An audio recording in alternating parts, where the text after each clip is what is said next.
Hey guys, Kamina the Koach here, coming back at you. Sorry it's been so long. And if you see, I'm actually driving, so you gotta forgive me.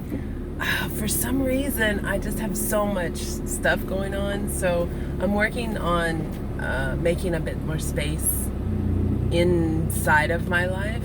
I feel like inside of me I have plenty of space for stuff, for how I'm feeling, but not quite enough space in my life for things that I need and want to do. I need to be swimming, to exercise a bit more. So anyways, this has been on my mind for quite some time. Turning 40 changed how I view and how I feel about a lot of things. So up until 40, I'd been very zen about death. People ask me, are you worried about dying, and are you scared of dying? And I haven't been, and I haven't been in a very long time. I turned 40, and not so much me, but people in my life have a lot of people close to them passing away and going through a lot of suffering that death causes people to go through. Not just the pain of dying, physical pain of dying, but the emotional pain of death and dying that it has on loved ones, as well as the person who's dying. A woman that I was working with in Saudi Arabia lost a son very young. He was a very young man, and watching her suffer, not having anything to offer her, prompted me to start studying death. So that watching people lose people, turning 40, being faced with my imminent death more securely, or I don't know, in more real time. So it's prompted me to start studying death. So I'll tell you what I'm studying first, and then I'll tell you what it's done for me and what I plan to do after it. So I started with the Tibetan Book of Death and Dying. I think that's what it's called.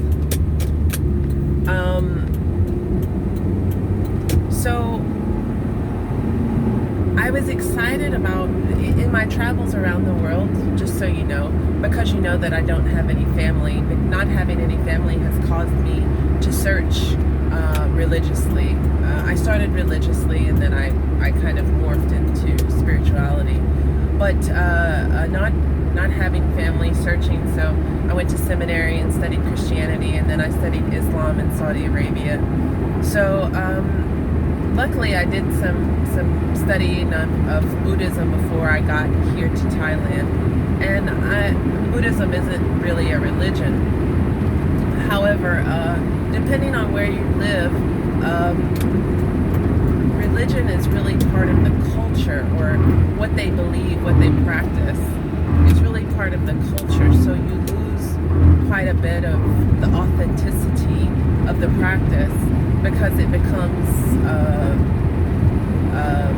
the lines become grayed, because it becomes part of the culture. So the truth is that Buddhism is not a religion. You are not supposed to be, in theory, worshiping a person. It's just supposed to be a way of life. So I thought that this would be a really good place to start, the Tibetan book of blah blah blah. So it would be Buddhism based. And about 2 hours into the book, 3 hours into the book, the person reading the book said, no matter what the practice is that you choose, you have to choose one, and you have to choose a teacher. So that was kind of it for me. I have departed, this is just, personally, I have departed organized religions for the fact that they call on you to follow these people. And quite often they're corrupt or not as pure as you would want your teacher to be. So I stopped reading there. So I still am hungry for the knowledge, so I picked up the 7 Invitations. And I am unsure of the man's name who wrote the book, but he is heavily affiliated with the Zen Hospice in San Francisco, and I'm sure that there are more of them now, because the book I think is quite old, so I'm sure that there are more of those Zen Hospice now. So, really amazing book. This man has been with a lot of people through the death and dying process. He himself has almost died. He had open heart surgery, and he was in the hospital for a very, very long time, in a lot of pain. Took a long time to heal. So, yeah, he has a lot of wisdom and to share on the topic how to die more gracefully, if that's a thing, and how to help others, how to be there for others through the process. And who knows, maybe you won't go through a process, maybe you just go suddenly, maybe I go right now in a car accident. But for those who end up having to go through a process, those who have a debilitating disease, chronic disease, or those who have to go through that with a loved one, what do you do with all that time? How do you reconcile a lifetime in this little tiny window of time as your body starts to fade? So what has it done for me? Everybody's like, oh, that seems so morbid. Well, I'm going to tell you what it's done for me, and then I'm going to give a recommendation. What it's done for me is it makes me live every day more fully with the conscious realization that death is just around the corner for everyone, including myself. So I live each day, I think, more fully, each moment more fully, and I sweat the small things quite a bit less. So what is my recommendation? So for some of us, all we can do is start where we are. But for those of you having children, if you have small children, I encourage you to start talking to your children about death now. I think that we should be raising our children and talking to our children from the very beginning about death and dying, so that they're not shocked when someone dies. So that they're not shocked. And it's not just shocked, it's a horrible feeling to be faced with that as a child.